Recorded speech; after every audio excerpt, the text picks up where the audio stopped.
तुला शिकवेन चांगलाच धडा या मालिकेच्या आजच्या भागात आपण पाहणार आहोत. चारू आज सर अक्षराला म्हणत असतात की बाळा चारू जे काही सांगते ते ऐक ना, तू जा पटकन तयार होऊ नये, तुला जे काही बोलायचं आहे ना ते आपण हे लग्न झाल्यानंतर बोलू. तर अधिपतीसुद्धा अक्षराला म्हणत असतो की चला मास्तरीनबाई आपण आपल्या खोलीत जाऊयात. मात्र अक्षरा म्हणते की थांबा अधिपती, आत्ता मला जे काही बोलायचं आहे ना ते मी इथे सगळ्यांच्या समोर बोलणार. पण त्यावेळी चारुलता पुन्हा एकदा तिला थांबवते आणि म्हणू लागते की अक्षरा बाळा अशी का वागतेस तू, नेमकं काय झालंय तुला. तर अक्षरा म्हणत असते की तुम्ही ना हा साळसूतपणाचा आव आणू नका, कारण तुमचा खरा चेहरा मला माहीत आहे. पण ते ऐकून चारुलता नाटक करत म्हणते की अक्षरा एवढी शिकली सवरलेली आहेस ना ग तू, मग असं बोलणं आपल्या सुसंस्कृत घरातल्या सुनेला शोभतं का. आणि ते ऐकून अक्षरा तर खूपच चिडत्याने म्हणते की हो का, मग दुसऱ्याच्या घरात शिरून असं बळजबरीने खोटं बोलून स्वतःचं लग्न करणं हे तुम्हाला शोभतं का. आणि अक्षराचा तो प्रश्न ऐकून घरातील सगळे चारुलताकडे बघू लागतात. मात्र तरीही चारुलता साळसूतपणाचा आव्हानात म्हणत असते की अक्षरा बाळा हे काय बोलतेस तू, तू प्लीज शांत हो आणि तुझ्या खोलीत जाऊन आराम कर. आजीसुद्धा अक्षराला समजवण्याचा प्रयत्न करतात, पण अक्षरा म्हणते की आजी थांबा तुम्ही, आज मला सगळ्यांसमोर यांचं सत्य उघडकीस आणायचंच आहे. मात्र त्यावेळी चारुलता तिथे उपस्थित असणाऱ्या लोकांना म्हणते की तुम्ही काळजी करू नका, ती हॉस्पिटलमध्ये होती ना म्हणून अशी वागतेय, काळजी करायची काहीच गरज नाही आहे. मात्र त्यावेळी अक्षरा म्हणते की बास करा भुवनेश्वरी मॅडम, अजून किती खोटं बोलणार आहात तुम्ही.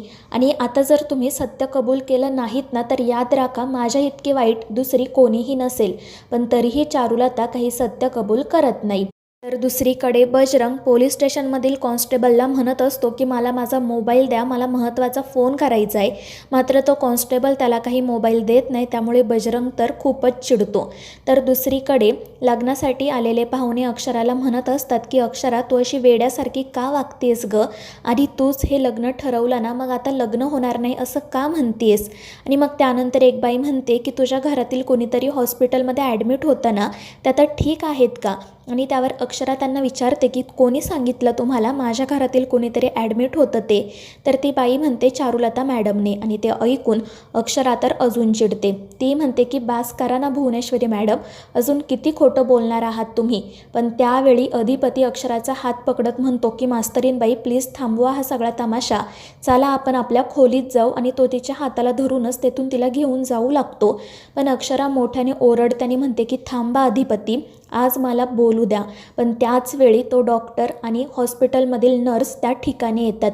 तर चारुलता त्यांना विचारत असते की डॉक्टर तुम्ही काय करत होता, ही हॉस्पिटलमधून कशी काय पळाली, घरी येताना जर हिच्या जीवाचं काही बरं वाईट झालं असतं तर तो डॉक्टर माफी मागत म्हणत असतो की आम्हाला माफ करा, त्या पॅरानॉईड झाल्या होत्या आणि आज तर त्यांनी आमच्या एका नर्सवर सुद्धा हल्ला केला. आणि मग ती नर्ससुद्धा सगळ्यांना सांगू लागते की या अक्षरा मॅडम ना तर पूर्णपणे वेड्याच झाल्या आहेत, त्यांनी आज माझ्यावर हल्ला केला, मला मारहाण केली आणि हॉस्पिटलमधून पळाल्या. आणि ते ऐकून सगळ्यांनाच धक्का बसतो, सगळेजण अक्षराकडे आश्चर्याने बघत असतात. आणि मग त्यानंतर चारुलता त्या डॉक्टरांना म्हणते की तुम्ही हिला सावकाशपणे पुन्हा हॉस्पिटलमध्ये घेऊन जा, तिच्यावर चांगली ट्रीटमेंट करा, तिला इंजेक्शन द्यावं लागलं ना तरीही काही हरकत नाही. आणि मग त्यानंतर ते डॉक्टर आणि नर्स अक्षराच्या जवळ जाण्याचा प्रयत्न करतात, पण अक्षरा मोठ्याने ओरडून म्हणते की जर तुम्ही माझ्या जवळ आलात ना तर याद राखा.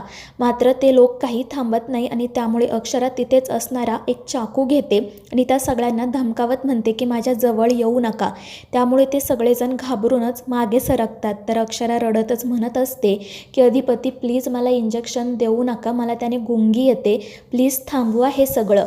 तर अधिपती अक्षराला शांत करण्याचा प्रयत्न करत असतो, पण तितक्यात ती चारुलता सिक्युरिटीला तिथे बोलावते आणि म्हणते की तुम्ही पकडा हिला, हिच्या डोक्यावर परिणाम झाला आहे, डॉक्टरांना मदत करा. मात्र त्यावेळी अक्षरा धावतच अधिपतीकडे जाते आणि त्याला विनवणी करत म्हणते की अधिपती प्लीज एकदा माझं ऐकून घ्या ना, प्लीज मला कुठेही पाठवू नका, माझं बोलून झाल्यानंतर तुम्हाला जे करायचे ते करा, मी काही बोलणार नाही.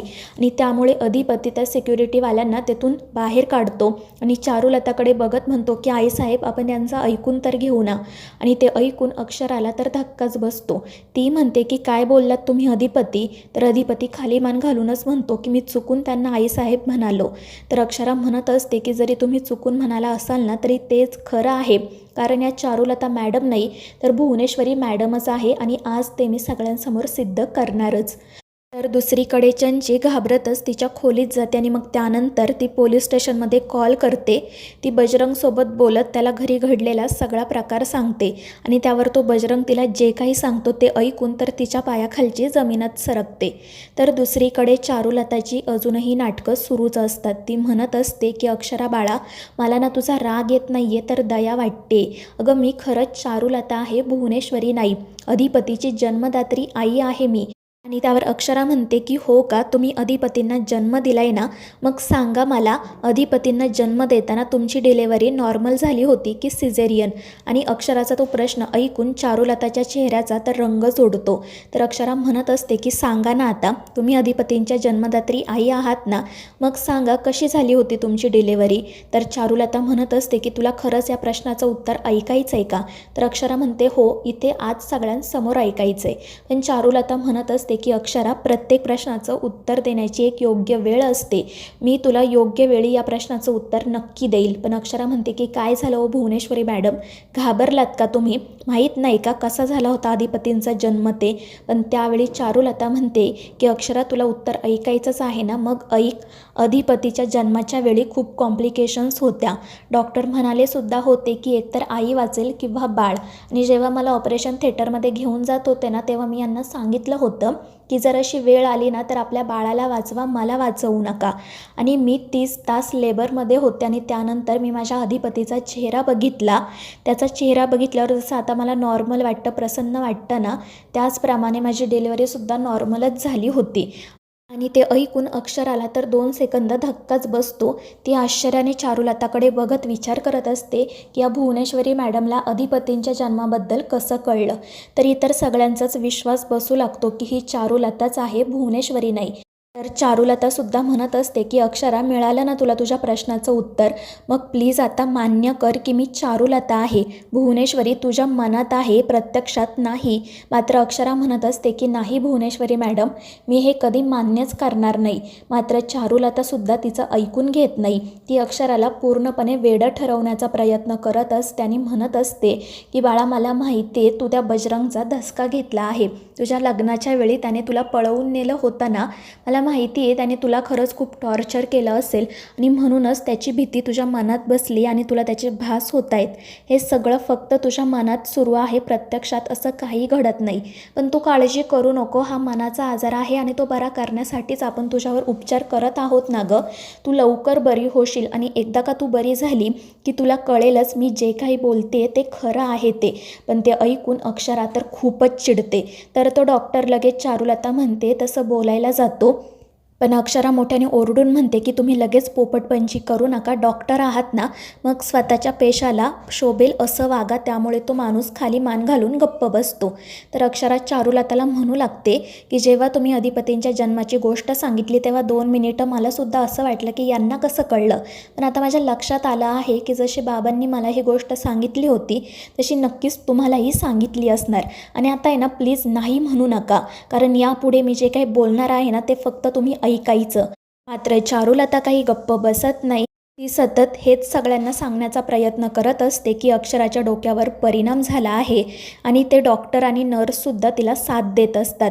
तर ती नर्स म्हणत असते की या अक्षरा मॅडमना खोटं बोलतायत, एक खोटं लपवायला दुसरं खोटं, आणि यांना ना सतत त्या बजरंगचा भास होत असतो. यांचं म्हणणं आहे की त्याने माझ्यावर हल्ला केला होता पण असं काही घडलंच नव्हतं.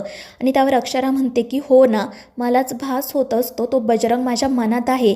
मग ठीक आहे, काही हरकत नाही, पण मग आता या पडद्यावर जे काही लागेल ना त्यावर तरी तुम्ही निदान विश्वास ठेवा. आणि मग त्यानंतर शिवानीला तिने जो रेकॉर्ड केलेला व्हिडिओ असतो तो तिथे लावायला सांगते. आणि मग सगळ्यांना हॉस्पिटलमध्ये जे काही घडलेलं होतं ते दिसतं आणि बजरंग खरंच अक्षराला त्रास देत होता हे बघून तर अधिपती, आजी, चारुहास यांच्या पायाखालची जमीनच सरकते. तर चारुलता म्हणजेच भुवनेश्वरी, तो डॉक्टर आणि नर्स खूप घाबरलेले असतात. तर मित्रांनो, या मालिकेच्या पुढील भागांच्या अपडेटसाठी आपल्या चॅनेलला सबस्क्राईब करा.